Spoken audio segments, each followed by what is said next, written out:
Hey everyone, Tactics here, and with 9.2 just around the corner, I wanted to go over all 6 tank specs and see how they're looking both in raids and Mythic Plus in the new patch, and kind of see how they are stacking up against each other and who's going to come out on top. I've been doing a bunch of testing on the PTR over the last few months, and of course, balance tuning, it's not done yet, most likely. You may see a few more changes which could affect this list, so just keep that in mind. With all that said, if you enjoyed this video, please be sure to leave a like and subscribe to the channel. All that stuff really does help support me. And let's start with just a little bit of a background on what everyone is getting in 9.2. So, in case you've been living under a rock, tier sets are making a return in this patch, and straight up all 6 tank sets are extremely powerful. Very, very strong. They all are going to feel way better this patch compared to last patch, and I think more than ever it's 100% true that you can complete every single form of content on any tank spec, and only really people pushing the highest level of like Mythic Plus keys or in something like the Race to World First are really going to have to make that different decision and have their class decision based around that. Outside of that, you're doing KSM, you're doing plus 20s, even plus 25s, you're doing AOTC, cutting edge. Doesn't matter, every single one of these tanks is going to be capable of achieving that, so play what you want or prefer, what your raid needs, whatever that is. On top of tier sets, everyone is going to be able to equip their Covenant Legendary alongside any Legendary of their choice, which again is a pretty big gain for most tank specs, so it's just another substantial power boost across the tank board there, and it's just tanks in general are going to just feel absolutely great in 9.2, and so you can't really go wrong. I do want to know that this double legendary thing unlocks on the 5th week of the patch, so it's not going to be out right away, so you're going to have to wait a little bit before you start seeing that kind of trickle in and having specs take advantage of that double legendary. So early raid progression is likely to look a little bit different because of that.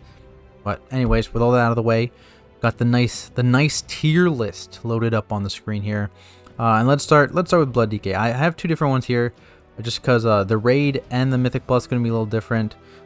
Let's just oh, that's not here. Just let's Mythic Plus tanks, and we're gonna go raid tanks. There we go.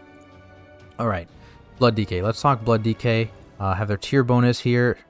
So their 2 set. While your dancing or rune weapon is active, Hard Strike extends the duration of dancing rune weapon by ½ second and increases your strength by 1 second, or 1% rather, persisting for 10 seconds after the rune weapon ends. Their 4-piece, when you take damage, you have a chance equal to your pair chance to lash out. Heart striking your attacker.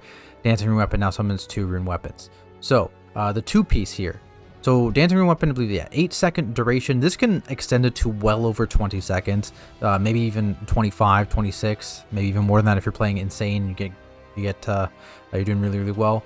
Very good extendo, right? That's a nice little benefit to have up for 20 plus seconds at a time. The 4-piece here, this hard strike is just a fully normal hard strike. It scales with all your talents, all your conduits. It's just a hard strike. It's really nice. And it has believe it's a 3-second ICD. This second dancing rune weapon does what you expect it to do. Additional runic power generation, extra bone shield charges, all those things. Overall, this set, very nice in AoE. Big AoE stonks for Death Knights, and that's something in general their damage has been a bit lacking over the course of Shadowlands, and this really big for their AoE. And in terms of their Covenant legendaries, they're all just kind of generic, like throughput increases. None of them have like a significant major impact. There's no standouts, so they're very flexible. They can play whatever it is that they need to play, whether that's Mythic Plus flexing, depending on what your group composition needs.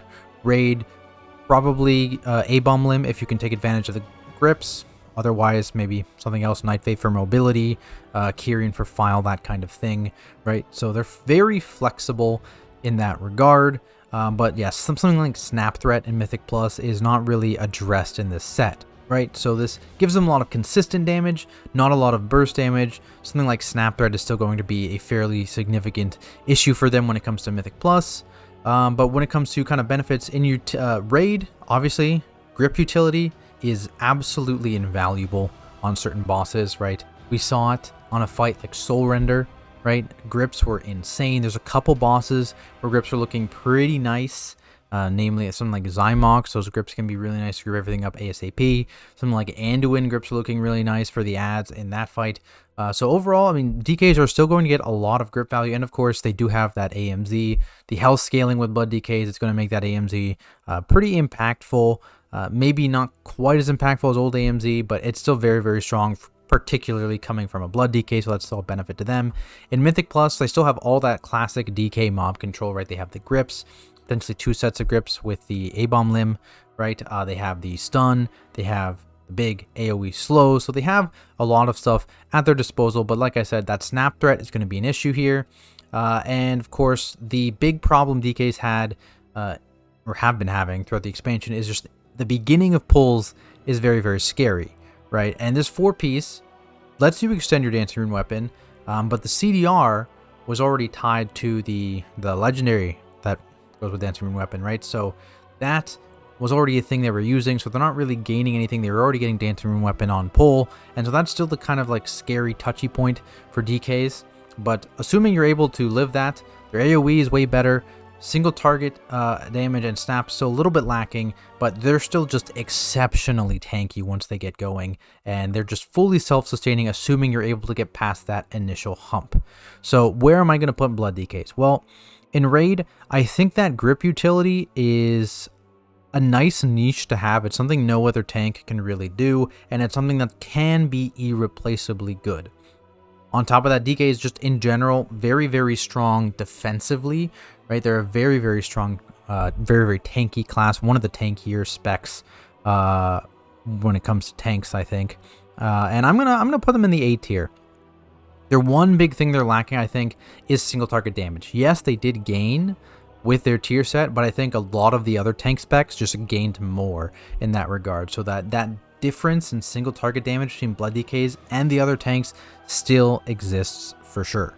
All right, what do we got? Vengeance Demon Hunter. Vengeance Demon Hunter. Let's go Vengeance Demon. Oh, Mythic Plus. Mythic Plus. Don't forget Mythic Plus. Blizzard does. Okay. For Mythic Plus, I think this goes a little bit lower. Again, self-sustain, very good. AoE damage, much better. Single target damage, a little bit low. And I really want to reiterate, like, B tier is not bad. Like I said, all these tanks are actually very, very strong, but this is more like a relative strength between the tanks. And I think DK is still going to be probably lower on the popularity scale compared to some of the other tanks. Now we go Vengeance. Demon Hunter.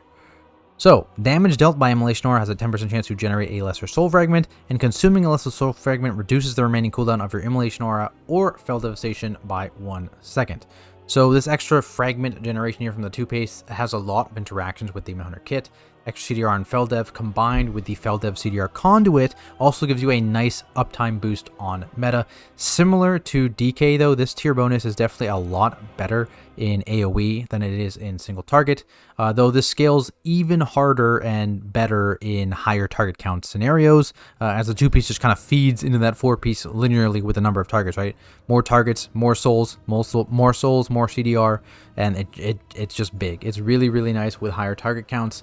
When it comes to double Lego, the Kyrian Lego is pretty solid. You get a couple extra souls, you get more verse, and you get more resource generation, so just very, very strong. And again, feeding back into that 4-piece CDR, so good synergy there. When it comes to kind of what they're bringing in Raids and Mythic Plus, in Raids, unfortunately, Vengeance Demon Hunter just get the short end of the stick. They bring the magic debuff, but in terms of like other utility, unless something like the fear is relevant, like on a fight like Sun King, where they could just chain CC the Phoenixes on that fight, they don't really bring a lot, because for some reason they don't have darkness. I really do think Vengeance should have darkness, because they've kind of been shafted for Havoc Demon Hunters, and of course Castle Nathria is one of the few situations where they weren't, because Vengeance was both really strong and Havoc was really weak, and that has to be the scenario for Vengeance to kind of rise up these lists, I think, to provide value in terms of Raid specifically, and that is of course not the case currently. Vengeance is pretty mid when it comes to tanks right now, and Havoc is honestly pretty strong, and so that's definitely going to take away Vengeance's value when it comes to raids. When it comes to Mythic Plus, they have huge AoE damage. They have that AoE silence, like the fear for stops. They have really, really good snap threat. They're getting even more Fel Devs, which get even more meta uptime. Very, very good. They are kind of in the Blood DK boat, where they have lower single target damage, but very, very good AoE damage. Better AoE damage than DKs even. And again, just not a lot of extra utility in raids, but decent stuff in Mythic Plus. So for that, I'm going to actually put them below Blood DKs in raids. You're going to put them over in the B tier in raids. But Mythic Plus, I'm going to actually put them in the same tier as Blood DKs, because I think they're going to be providing a lot of damage, but we'll see how that kind of transitions to higher keys when it comes to like their flat out durability and just ability to survive these otherwise extremely dangerous packs that some of these other tanks don't really struggle with. So I don't think they're going to be the meta tank, but again, they're going to be very, very strong in keys regardless. Next up, Prot Warriors. I should have done them in alphabetical order. It's too late now. Prot Warriors. All right. Outburst. Consuming 30 rage grants a stack of Seeing Red. When you get 8 stacks, it turns into Outburst, causing your next Shield Slam or Thunderclap to be 200% more effective and grant Ignore Pain. This means it deals 200% more damage and Rage Gen. It also affects the Rage Gen. Avatar increases your damage dealt by an additional 10% and decreases your damage taken by 10%, and it also instantly grants you the Outburst, the 8 stacks of Outburst there. So, 2-piece. Nice single target damage boost. You should pretty much always be using this on your Shield Slam. Big Rage Gen increase as well. 4-piece is just flat out 10% damage and 10% DR in your avatar, which you can get pretty high uptime on, especially taking something like Anger Management as a talent. Really, really good uptime on avatar. And this, again, is a flat 10% DR, all types of damage. Warriors already insane against blockable damage. Even more of a wall against blockable damage. Helps them out against things they're notoriously weak against, right? Sustained magic damage, bleeds, stuff like that they kind of struggle with, like their worst nightmare, Halls of Atonement, right? Definitely going to help them out a little bit in those kinds of situations. And just overall, really, really strong, really, really nice to have. Double legendary, they've had Reprisal, very strong ever since it was changed. And this kind of opens them up to test out some of the other potentially strong legendaries, particularly Necrolord. Necrolord is looking really, really good, and I think Warriors are getting very underestimated in this tier going into the patch, because their set bonus seems a bit more boring compared to some of the other specs. I will say, is this going to be 8.3 Prot Warrior? No. But it is actually going to get similar. It's going to get similar. It's not 8.3 Prot Warrior, but it's going to get similar, and I think people are going to have a lot of fun playing this spec. I know I'm excited to play Warrior with 4-piece with double Lego. Necrolord, again, very interesting. The Banner legendary kind of lets you, one, obviously, if you're playing in Mythic Plus, right, it targets 3 people, so you can hit reliably all 3 of your DPS with that mastery buff every time. That's a lot of extra throughput. Obviously, spec dependent, right? Some don't get as much value for mastery than others, but overall, it's still a lot of mastery. The slow reduction and move speed increase, also a little bit underrated, pretty strong. Theater of Pain is a Prot Warrior dungeon. Prot Warriors are going to own that dungeon for sure. And the Banner legendary also synergizes well both with Anger Management and with their 4-piece, as it lets you get, the Rage gives you a ton of uptime on that banner, again, assuming you are able to hit the boss or the targets or whatever it is, and there's not a bunch of travel time between. You get big extension on that banner, more so than the other warrior specs, and I think that's going to be an insane amount of banner uptime, assuming you can actually be in combat all the time, hit whatever it is. Either way, even if you're not able to get it up 100% of the time, which theoretically is possible, but let's assume that's not going to happen, right? Even if it's like 75% of the time, that's a ton of mastery to 3 allies. Very high uptime on the move speed, right? It's just really, really, really good, and I think quite a bit underrated. When it comes to kind of raid stuff, they're bringing, of course, the attack power buff, but warrior DPS in general are looking strong, so that may not be a benefit to them, but Rallying Cry is by far the best raid cooldown any tank can offer. The Conduit, it is scaling to absurd levels, and I don't know why it's still a thing, but it is. So yeah, Rallying Cry is just really, really strong, and you can never have enough of them in a raid. You could have like 5, and it would be good. You'd be happy with that. Mythic Plus stuff, they're already good at Snap Threat, right? They have that AoE stun. They're good in AoE and single target. They're really, really good in execute. Again, that kind of applies to raid as well. They're probably the best execute single target DPS tank in the game, right? So that's a little niche they have. Spell Reflect can be really, really OP in certain dungeons. Like I said, Theater of Pain, nothing's going to top Spell Reflect. It can also do a decent amount of damage depending on the mechanics in the dungeon or raid boss. Banner again on all 3 of your DPSers in a dungeon or on 3 DPSers in a raid is pretty nice. And that DR really helps them out. It really, really does help them out. It's 10%. It seems small, but it's honestly, it's pretty nice. It's pretty nice. Where am I going to put them on this list? Okay, so after all those nice things, I'm going to put them double B tier. Yeah, we're gonna go B tier, and we're gonna go B tier. Like I said, tanks are looking insane in the next patch. I just said so many nice things about Prot Warrior, and I just shoved them in the B tier. B tier is very good. All these tanks are very, very good. They're all very strong. They're going to be strong. All 6 tanks going to be great. Don't make this. I'm not gonna play Prot Warrior now because he put them both on B tier. No, I'm an idiot. I'm an idiot. All right. Play what you want because all of them are insanely strong. All right. Alright, now, Prot Paladin. Scrolling up, I could have done this better. Alright, here. Casting Shield of the Righteous, increase your block chance by 4% for 15 seconds, stacking 3 times. So that's 12% total, easily 100% uptime, assuming, again, you have boss uptime, but as soon as you get rolling, easy, you're going to cast way more than 1 Shield of the Righteous every 15 seconds. When you take damage, you have a chance equal to your block to cast a Judgment at your attacker. Similar to Blood DKs, this is on a 3-second ICD. Still very, very, very good. Gives you a ton of holy power generation, lets you pump out more shields of the righteous, kind of feeds into other parts of the Prot Paladin kit, right? Their conduits, their talents. You get like CDR on Wings, on Guardian, on Ardent, right? All from spending more holy power. So very, very good. They get a chance to get more free spenders, more ability to off-heal their party or raid.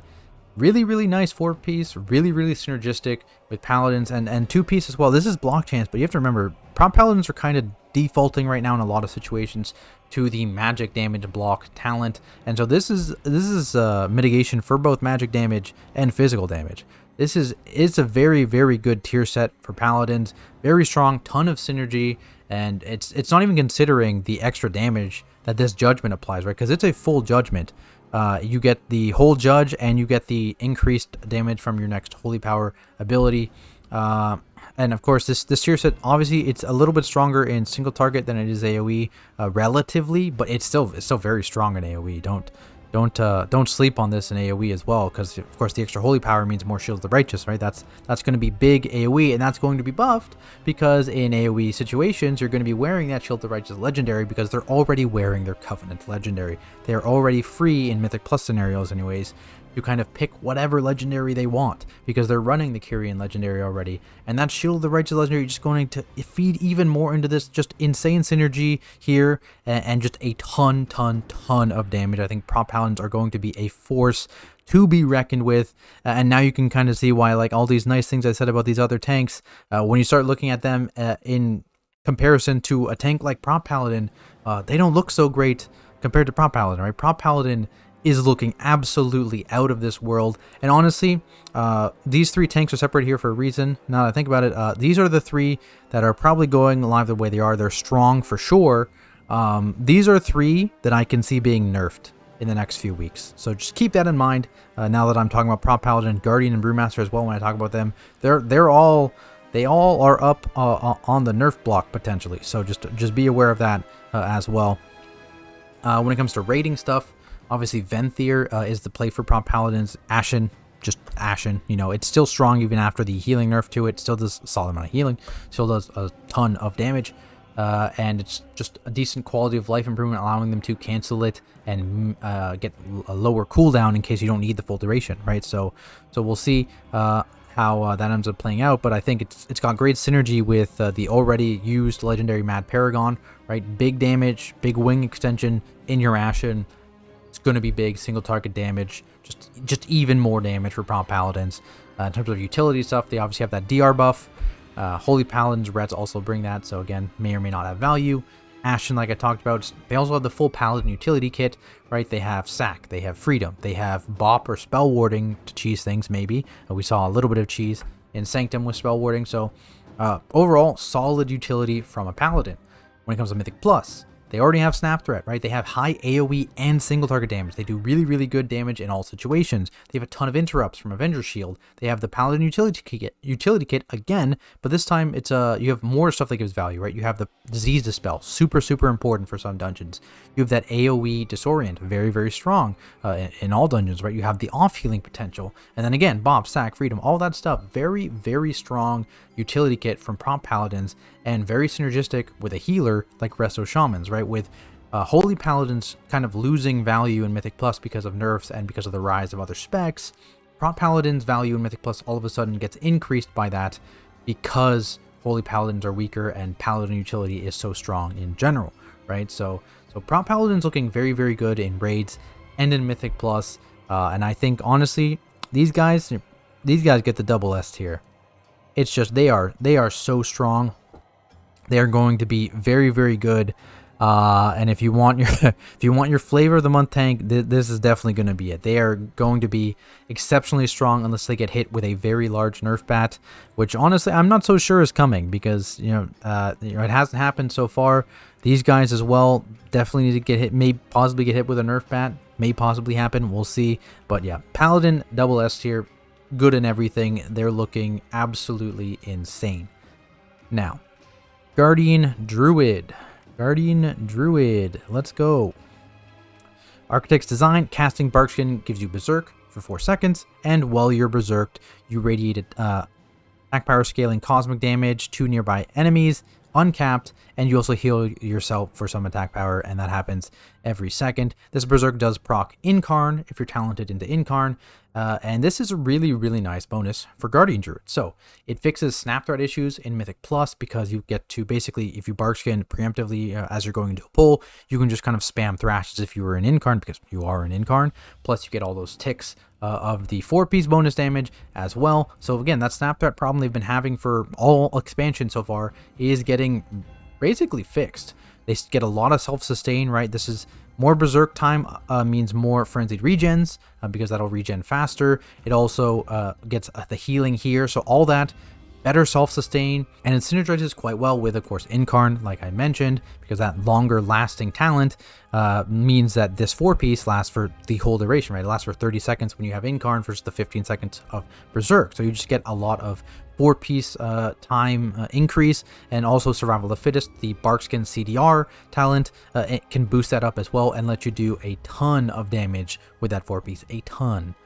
This new tier actually also opens up some new legendary options for Guardians that they previously weren't using at all before. It's just the regular legendary choice.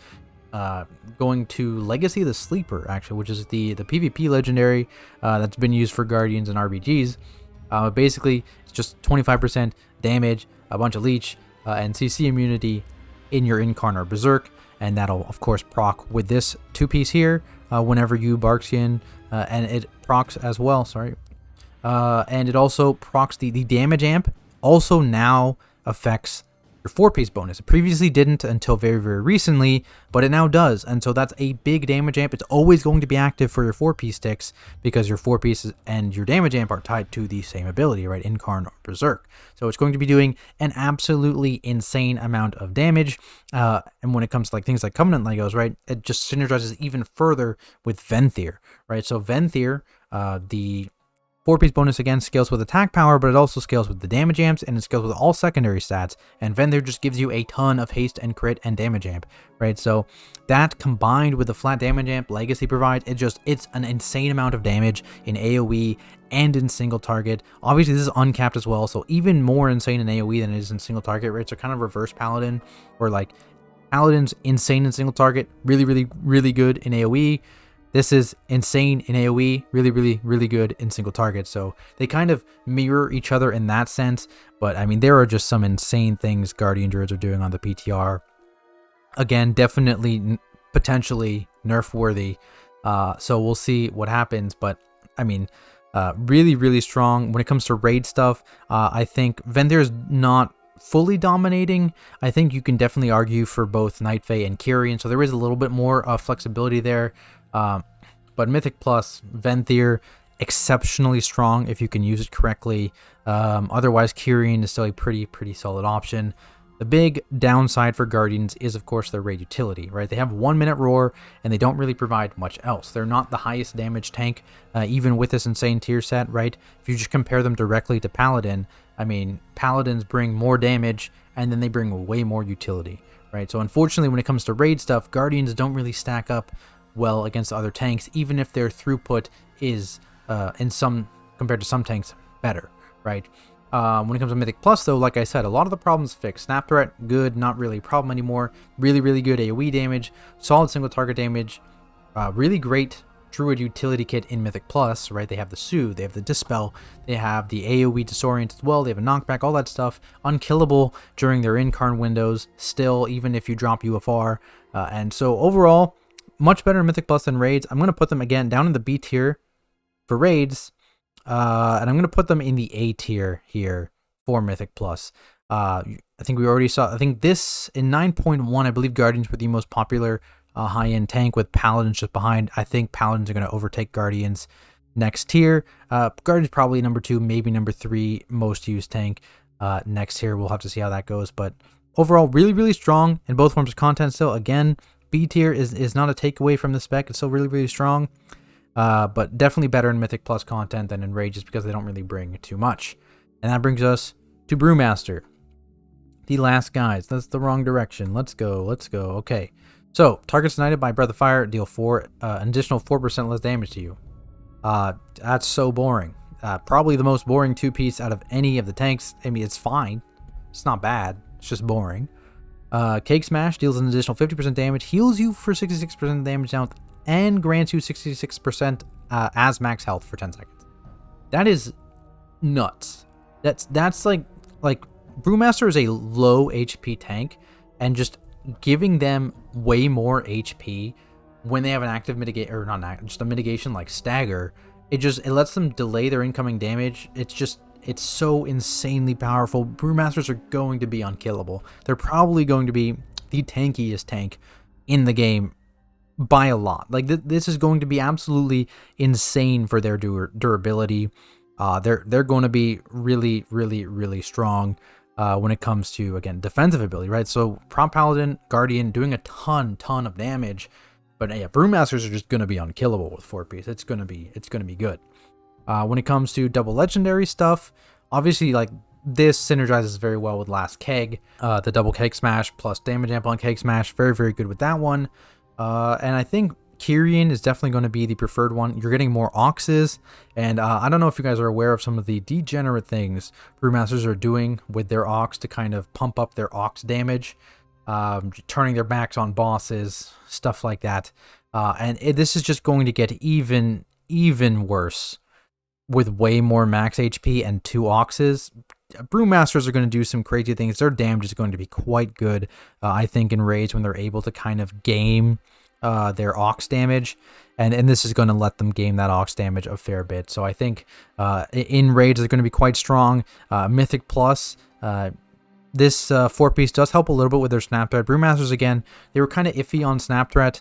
An extra big chunk of damage on their Cake Smash is going to help out a lot in that regard. And again, they're going to be so tanky in all forms of content. It's going to be a really nice time to be a Brewmaster. In terms of stuff they bring, the physical debuff, pretty nice. Windwalker is on a great spot. Mistweaver, I think, is up in the air. Could be good, maybe not. And there's also not many of them in general in terms of community-wise. So Brewmaster may be your best bet for that physical debuff. And of course, again, the insane durability, really good for any kind of prog raiding content, which I think has been overrated in the past.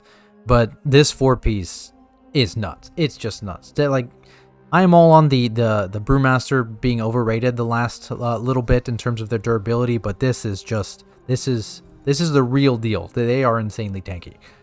Mythic Plus, again, 4-piece, really helpful. when it comes to kind of snap stuff, AoE damage, single target, both very strong.